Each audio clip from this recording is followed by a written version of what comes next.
আজকে ওই যেখানে যে কড়াইতে মুরগির ঠ্যাং রান্না করছি, ঠ্যাং মাথা রান্না করছি। এই যে মুরগির কোনো কিছুই ছাড়ে না। ওই দেখেন যে ঠ্যাং মাথা কষা হচ্ছে, ভালো করে একটু মশলা দিয়ে ঠ্যাং মাথা কষা হচ্ছে, ওইটা খাবে। আর এই যে বাজার উঠেছে, এখানে বাজারে নিয়ে ঢেলে দিয়েছে।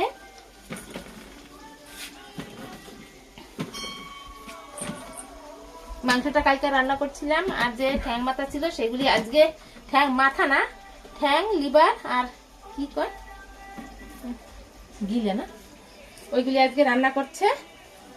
আর কালকে মাংস রান্না করছে, এখনো মাংসটা রয়েছে। আর এই যে বাজারগুলো উঠাচ্ছি, এই যে লোবিয়া, ফুলকপি এনেছে, আলু, পেঁয়াজ এখানে দেখেন সব সাজিয়ে রেখেছি। এটা আমরা কালকে খাবো, এখন আর লাগবে না, এটা কালকে রান্না করে খাবো। বন্ধুরা ঠ্যাং মাথা কষা হচ্ছে,